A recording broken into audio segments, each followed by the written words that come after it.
Welcome to Centerline Instructional Technology presents Achieving the Graduate Profile Digitally.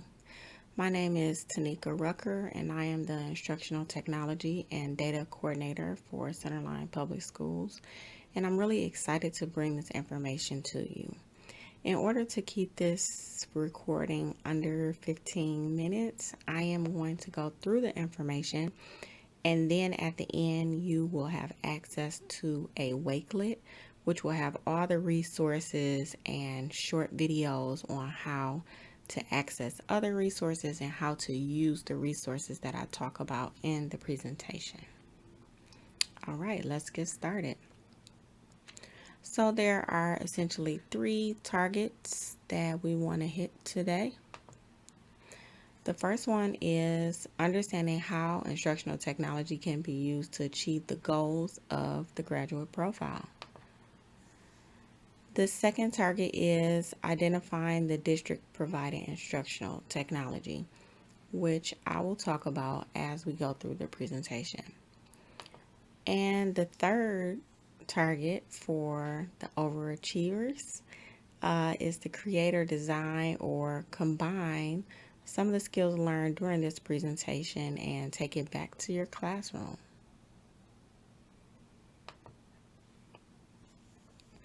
Okay, first and foremost, what is the graduate profile? So, we all know that the graduate profile is a derivative from the 21st century skills. And while there are a lot of models for 21st century skills, I grabbed this one from the Applied Educational System, which is a vendor for CTE software, because I thought this one kind of modeled what ours look like more closely. So just in terms of hitting those 4 skills: communication, critical thinking, leadership, and collaboration, looking at this model, we'll see there are essentially 3 areas that you want to hit for 21st century learning. So it's the learning skills, the literacy skills, and the life skills. And when you look at our graduate profile, it wraps up all of these things in what our graduate profile talks about, with the exception of the literacy skills specifically. Okay, so first thing we're going to talk about today is collaboration. What instructional technology tools can be used for collaboration? Collaboration. So what do we need to say about collaboration? It seems our students already know how to collaborate because often we're telling them to be quiet in class. However, if we look more deeply into collaboration, we'll notice that students aren't necessarily collaborating. They're just talking a lot, right? So for collaboration in the profile, says students will be able to demonstrate that they can actively listen, which we know is a skill in itself, that they respectfully share resources and ideas, that they're flexible and willing to compromise, and that they are accountable and fulfill responsibilities. And so that is the focus of collaboration. Now that we know what collaboration is, let's check out some tools. Okay, so the first tool on my list is Discovery Education. And what you'll find is throughout this presentation, I'm going to mention Discovery Education every time.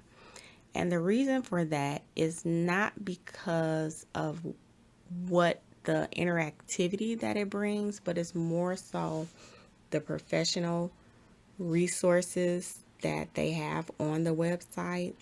There are a lot of materials that talk specifically about how to do certain things in your classroom to get the collaboration piece going.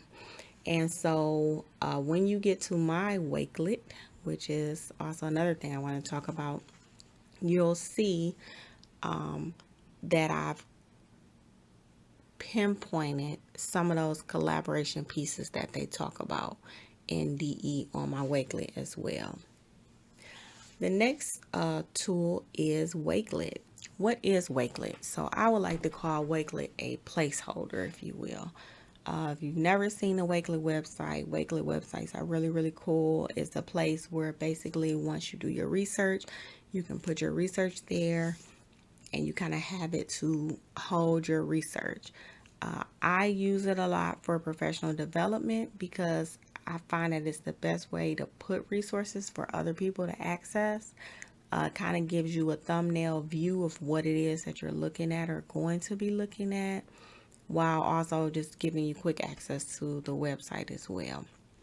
On the Wakelet, you can put videos, you can put images, you can put websites, which in turn people can click on.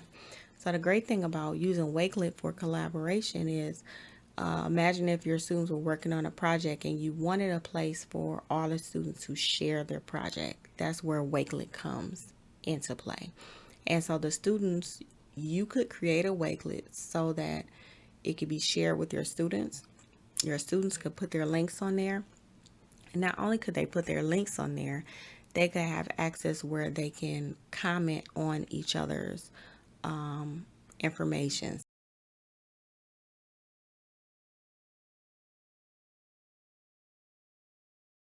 And so it's a great place that you also can use for collaboration as well. The next place, of course, is Schoology and Google Classroom, your learning management systems. I don't know if we necessarily think about those places for collaboration, but I think those are a good place to start for collaboration for students. Of course, using Google Docs, you can always have students share a Google Doc where they can collaborate live with the information and turn it into you. The thing that I like about using a Google Doc or Google Slide to collaborate through your learning management system is because the document is a live document. As a teacher, you could essentially have students collaborating through the Google Docs or Google Slides, and then you could be watching what they're doing from your computer, just to kind of ensure that they're working on whatever it is that you wanted them to collaborate on. So I think that's like a really cool piece for collaboration. One thing that I'm actually learning about now in terms of collaboration is the importance of using some type of collaboration protocol. And so on my Wakelet, I do have the collaboration protocol information on there. And so the collaboration protocol that we use in the ISTE course that I'm taking now is TAG, which is Tell, Ask, and Give. And I think this is a really, really cool protocol. It helps students be able to collaborate appropriately. I think sometimes even as an adult student, when I'm in a class and they post, the teacher posts something and says, respond to 5 other people, you're like, what do I need to say? And so this really is a helpful guide for me to be able to tell my peers something that I like about what they posted, or pose a question, or give a positive suggestion. And so this is my favorite protocol, of course, because I'm learning about it and using it now. However, there are a lot of different protocols out there. And in fact, on my Wakelet, I have tagged quite a few protocols that you can review and use for your students.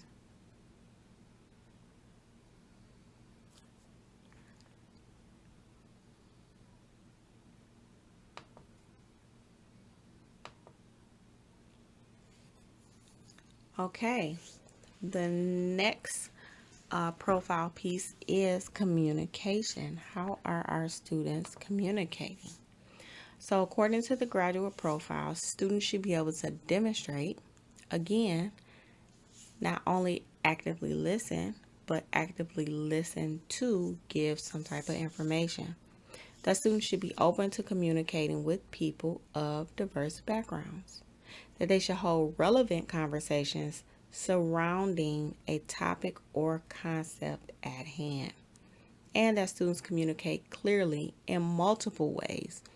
So not just written, not just verbal, but also electronic and visually being able to communicate what it is that they are trying to get across to someone. So let's look at some communication tools. For communication, the 3 tools I want to pinpoint, again, Discovery Education, Schoology, and Google Classroom. Just thinking specifically about Schoology and Google Classroom, those posts that we have, the opportunities that we have to post information to communicate with our students, but also that same posting place where we can communicate with our students can also be used and opened up for students to communicate with us and communicate with the class as well. I would, of course, advise that you talk very specifically to your students in terms of what you would be looking for in terms of if they were to use that open communication to communicate with the class. Of course, in Google Classroom for 6th, 7th, and 8th grade, a lot of times we have that discussion piece locked down so that students cannot communicate. But I think it's appropriate to use the tool once students have been taught how to use the tool. And so at some point we have to teach them how to use these tools so that they can appropriately use them. Back to Discovery Education, again, in terms of communication, there are quite a few videos that talk about communication that you could share with your class. And again, some professional learning about different ways to communicate, different ways for students to learn more about communication or doing communication activities in your classroom.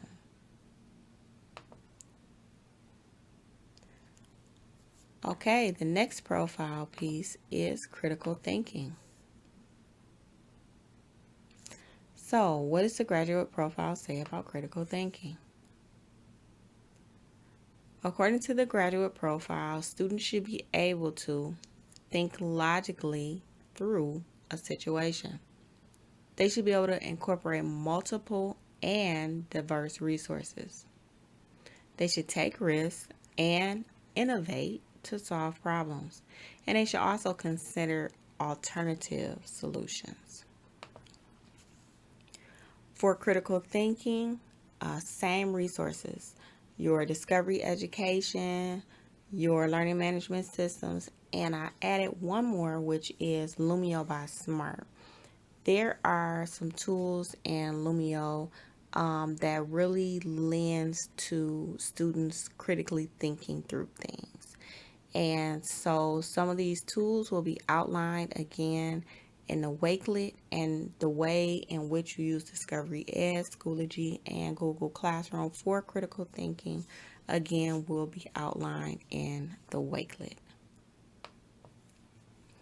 And last but not least, leadership. I will say leadership is the one that stumped me the most in terms of finding things to really be able to demonstrate how students can become better leaders. And so for leadership, what does graduate profile really expect students to be able to do? Students should be able to use integrity with their words and actions. They should be organized and manage their time and priorities. They should take initiative and perseverance, and they should be reflective on decisions and open to new ideas. And so for leadership, I stuck with Wakelet. And on the Wakelet page, and I'll actually show it at the end of this so that just everybody knows what it looks like. On the Wakelet page, you'll see it's broken out basically into each section of the graduate profile. And in this Wakelet, I found quite a few articles that talk about how to develop student leadership. There was no specific tool that I thought was the best necessarily to develop students' leadership. When you think about collaboration, when you think about critical thinking, when you think about communication, to me, developing these skills through the use of technology, like those learning management system conversations and using those protocols, all of those things together work together to build that leadership. Just allowing them space and opportunity to make themselves, just allowing space and opportunity for them to actually lead in what they're doing. But there are a few great articles that I found about building student leadership. And so I hope that you check them out and find some really great ideas.